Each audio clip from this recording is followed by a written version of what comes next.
कश्यप जी ने कहा देवी परेशान मत हो, तुम पयोव्रत धारण करो। पयोव्रत के प्रताप से तुम्हें प्रभु की कृपा प्राप्त हो जाएगी। स्वयं नारायण तुम्हारे घर में कृपा करने के लिए आ जाएंगे। और बंधुओं, भादव के मास में मेरे प्रभु शुक्ल पक्ष की द्वादशी को देवताओं के राज्य को वापस करने के लिए माता अदिति की को धन्य करने के लिए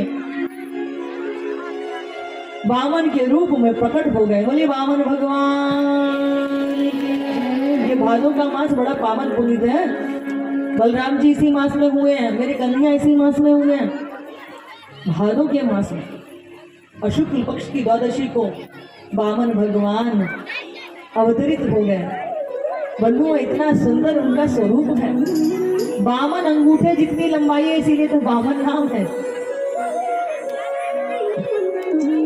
छोटे छोटे से प्यारे हाथ पैर उनके, छोटी छोटी सी सुंदर सुंदर उनकी अलकावली, इतनी सुंदर उनकी शंख जैसी ग्रीवा। और हमारे ब्रज में लोग कहना है कि भैया गाल तो ऐसे थे जैसे वो टमाटर जैसे गोल गोल, और होठ कैसे, बोले बिम्बा फल जैसे। इतना सुंदर मेरे ठाकुर जी का वह स्वरूप। बंधुओं, चक्कर में मत पड़ना वामन वामन के, ये बड़े बहरूपियां हैं, रूप बदलने में उस्ताद हैं। कभी ये वामन बन जाते हैं, कभी ये मत्स्य रूप धारण कर लेते हैं, कभी ये कच्छप रूप धारण कर लेते हैं, कभी ये बंसुरी संभाल लेते हैं, कभी ये गौवा चराते हैं, कभी ग्वाल वालों की झूठन को खाते हैं, कभी ये राम बन जाते हैं, कभी कृष्ण बन जाते हैं। ये कौन कौन से रूप धारण करेंगे ये कोई जान नहीं सकता। और ये वामन बन करके सबके हृदय को पावन धन्य करने के लिए प्रकट हो गए। पृथ्वी माता ने इनको खड़ाऊ दी है, बृहस्पति जी ने छत्र दिया है, और धन के धनपति जी ने इनको कमंडल में दक्षिणा डाल करके दी है। अब इन्होंने दक्षिणा ले जाकर के अपने पिता को अर्पण कर दिया। कश्यप जी ने कहा कि बंधु, इस भिक्षा से बात नहीं बनेगी। बोले इस भिक्षा से बात नहीं बनेगी तो बात किससे बनेगी? बोले इससे बात नहीं बनेगी, तुम राजा बलि से मेरे पुत्रों का राज्य मुझे भिक्षा में ला करके दो, तब बात बनेगी। और बंधुओं, हमारे नन्हे से वामन भगवान जो हैं वो अपना सुंदर सा रूप धारण करके नन्हे नन्हे पगों से चल करके राजा बलि के द्वार पर पहुंच गए। राजा बलि के द्वार पर वामन भगवान खड़े हैं, और वामन भगवान को देख करके राजा बलि बड़ा विराट यज्ञ कर रहे थे, अश्वमेध यज्ञ। जैसे ही दृष्टि पड़ी वामन भगवान के ऊपर, राजा बलि देखते रह गए। आज तक ऐसा तपस्वी, मनस्वी, तेजस्वी स्वरूप नहीं देखा था। आसन के नीचे जल अर्पित करके स्वागत करने के लिए द्वार पर पहुंच गए हैं। स्वागतम ते नमस्तुभ्यं ब्रह्मांड किम करवामते। आपका स्वागत है, वंदन है। आइए, आज आपने दर्शन देकर मुझे कृतार्थ कर दिया। लगता है यज्ञ भगवान मुझसे प्रसन्न हो गए, इसीलिए आप दर्शन देने के लिए आ गए। राजा बलि ने बड़ा आदर सत्कार किया और उनको भीतर लेकर के आए हैं। बोलिए वामन भगवान की जय। राजा बलि बड़े प्रसन्न हैं। अब आप विचार कीजिए, इन वामन भगवान का दर्शन करके मन आकर्षित हो रहा है, रोमांचित हो रहा है। हाँ, मेरे प्रभु ऐसे लीलाधारी हैं, इनका इतना आकर्षण है।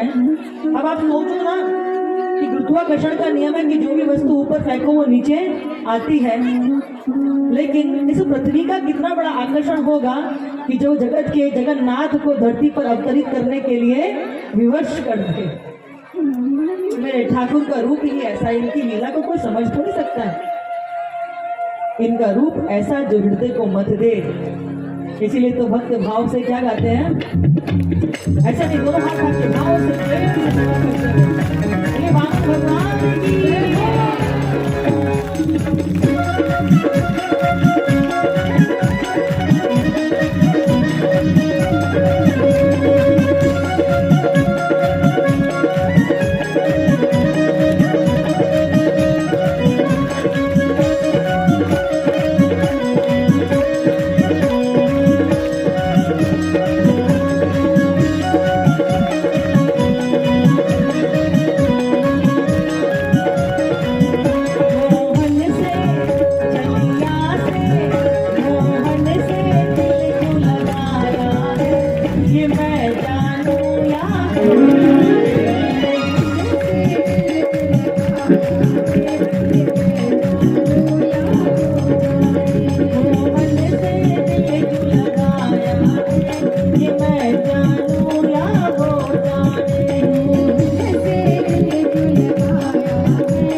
जानो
भागवत भगवान की जय। बंधुओं, राजा बलि वामन भगवान को भीतर लेकर के आ गए। उनका रूप सौंदर्य देख करके बड़े प्रसन्न है। आज तक बहुत सारे ब्राह्मण इनके द्वार पर आते थे, खूब जी भर के इनको अभूत दक्षिणा अर्पित करते थे, और जो राजा बलि के द्वार पर एक बार आ जाता था उसे किसी और दूसरे के दरबार पर जाने की आवश्यकता नहीं पड़ती थी, इतना दान देते थे। इनका रूप देखकर, सौंदर्य देखकर के बड़े मन प्रमुख थे। बोले महाराज, आपको देख के बड़ा हृदय में प्रसन्नता है, बताइए मैं आपकी क्या इच्छा पूर्ण कर दूं। वामन भगवान शांत खड़े, क्योंकि हाथ में उनके माला थी, माला का जाप चल रहा था। राजा बलि ने अपने गुरुदेव की तरफ देखा और गुरुदेव से देख के कहा कि गुरुदेव ये बोलते क्यों नहीं है। शुक्राचार्य जी ने कहा, देखते नहीं हो हाथ में माला है। अब तो और अंदर श्रद्धा बढ़ गई कि बड़े भजनानंदी है। माला पूरी हुई तो बोले महाराज, आपका दर्शन करके आज मेरा चित्त बड़ा प्रसन्न है, आनंदित है। आपको देख करके लगता है पता नहीं मैं आपके लिए क्या अर्पित कर दूं, सर्वस्व अपना लुटा दूं। अंदर अंदर वामन भगवान मुस्कुरा रहे, बेटा चिंता मत कर, तेरा सर्वस्व लेने के लिए ही आया हूं। बोले बताइए महाराज, मैं आपको क्या दे दूं। अब जब निवेदन किया तो वामन भगवान बोले, देखो राजा बलि, मैं भिक्षा लेने के लिए नहीं आया हूं, मैं तो आपके यज्ञ भगवान का दर्शन करने के लिए आया हूं। मुझे आपसे कुछ नहीं चाहिए। इस कमंडल में भोजन प्राप्त कर लेता हूँ, जल पी लेता हूँ, आंधी तूफान बारिश आती है, धूप निकलती है तो छतरी मेरी रक्षा करती है, इसलिए मुझे कुछ नहीं चाहिए, मैं तो अनिकेतन ब्राह्मण हूँ। बोले महाराज ऐसा तो हो नहीं सकता कि आप मेरे द्वार पर आए और मैं आपको खाली हाथ जाने दूं। आपको मुझसे कुछ ना कुछ लेना होगा, बताइए मैं आपकी क्या सेवा करूं। आपको पता है मेरे द्वार पर से कभी कोई खाली हाथ नहीं जाता। पावन भगवान बोले अच्छा ऐसी बात है, पर भैया हमें कुछ नहीं चाहिए। बोले क्या करेंगे हम अकेले, हमारा काम तो चल ही जावे। जो है राजा बलि समझ गए कि अकेले हैं, जाई मारे इन्हें कछु ना चाहिए। बोले महाराज ये बताओ कि ब्याह हुआ कि ना हुआ। तो वामन भगवान हमारे थोड़े शर्मा गए, बोले भैया अभी अकेले ही हैं। बोले जाई मारे तो तुम्हें कछु चाहिए ना है, अगर घर में ब्राह्मणी होती तो बाकी लिए तो कछु ना कछु मांगना ही पड़ता ना, घर परिवार कैसे चलेगा। हर वर्ष मैं बहुत सारी ब्राह्मण कन्याओं का विवाह कराता हूँ महाराज, यदि तुम आज्ञा दे दो तो तुम्हारा भी बड़ा सुंदर से ब्याह करा दूंगा। अब वामन भगवान बोले ऐसे भैया बाकी ताकी तो सब बाद में देखी जाएगी, पहले तुम हमारा ब्याह ही कर दो। ये बताओ जब तुम हमारा ब्याह कर दोगे तो या छतरी में तो हम खाली अकेले आ सके, अब हमारी ब्राह्मणी आ जाएगी तो हम या छतरी में कैसे समाएंगे। बोले महाराज चिंता काहे को करो, जब ब्याह करेंगे तो हम तुम्हारे लिए बड़ो सुंदर जो है कंचन और मड़ियों का महल बना करके देखेंगे, सब देखते रह जाएंगे, ऐसा महल तुम्हें देंगे। अच्छा महल की व्यवस्था कर दी भैया, घर गृहस्थी होगी तो घर गृहस्थी में कछु खावे पीने के लिए भी चाहिए। बोले चिंता क्यों करते हो, अपने पर बाबा के नाम पर, इनके पर बाबा कौन है, हिरण्यकशिपु है, प्रहलाद जी इनके खानदान में है। बोले उनके नाम पर बहुत बड़ा जो है भंडार गृह प्रारंभ कर दूंगा, एक बार बस स्वीकृति तो दो, हाँ तो भरो विवाह के लिए। बोले अच्छा भैया घर में बालक होंगे तो उनके पढ़ने बढ़ने के लिए। बोले चिंता काहे की करो, अपने बाबा के नाम पर प्रहलाद जी के नाम पर विश्वविद्यालय यूनिवर्सिटी का निर्माण कर देंगे, एक बार बस स्वीकृति तो दे दो आप। अब तो बोले अच्छा ब्याह भी हो जाएगो, स्कूल मिल जाएगो, सब कुछ हो जाएगो। बोले हाँ भैया ये बताओ घर गृहस्थी होगी तो घर में बाल गोपाल भी होंगे। बोले हाँ महाराज ये तो तुम्हारे हाथ में है। बोले हाँ महाराज घर में बाल गोपाल होंगे कि 10-20 होंगे कि 50 होंगे। बोले ये तो आपके हाथ में। भैया मैं ये बात ना करो, पहले मेरी पूरी बात है तो सुन लो। बोले कहाँ कह रहे हो। बोले मैं ये कहना चाह रहा हूँ कि जब घर में बाल होंगे तो कोई आवेगो तो कोई जावेगो भी तो सही। बोले हाँ महाराज आना और जाना ये तो भगवान की माया है। बोले जब कोई जावेगो तो रोना भी तो पड़ेगा। तो राजा बलि बोले तो तुम कहा चाहो कि किराए पे रोने वालों की व्यवस्था करी जावे। बोले नहीं महाराज मैं ये कहना चाहूँ कि जा काम को करके रोना पड़े, मैं वो काम ही क्यों करूँ, बातें तो मैं अकेले ही अच्छा हूँ भैया, मैं पुनः ब्याह करना, मैं अकेले ही अच्छा हूँ। राजा बलि सोचे कि भैया इतनी मुश्किलें देते इनको मनायो। अब ये तो फिर घूम कर के यही बात पे आगे कि मोह को ब्याह ना करना, अब ये ब्याह ना करेंगे तो इन्हें कछु दक्षिणा चाहिए ना होगी और मैं इनको खाली हाथ जाने नहीं दूंगा। पावन भगवान बोले राजा बलि तुम बार बार कुछ लेना है कुछ लेना है, बार बार तुम लेने की बात करते हो, मेरे लेने का संस्कार भी ना बिगड़े और तुम्हारे देने का संकल्प भी बना रहे। ऐसा करो कि तुम मुझे 3 पग भूमि दे दो। राजा बलि ने कहा भैया अपना मेजरमेंट तो देखा होता, बामन अंगूठे कितनी तुम्हारी लंबाई है भाई, ये 3 पग में कितनी भूमि आवेगी, एक गिलास तो भूमि भी ना आवेगी।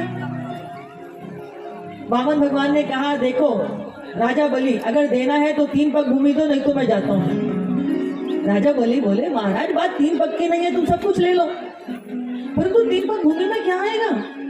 अब यहाँ पर आपस में ये थोड़ा सा विवाद होने लगा कि 3 पग भूमि में क्या आएगा। शुक्राचार्य जी देख रहे थे, समझ गए कि कुछ ना कुछ दाल में काला है, कि आखिर ये ब्राह्मण 3 पग भूमि के लिए क्यों पीछे पड़ा है। नेत्र बंद किए, समझ गए कि ये कोई बामन ना, ये 53, 54, 55, 56, 57 ये साक्षात नारायण यहाँ पे प्रकट है।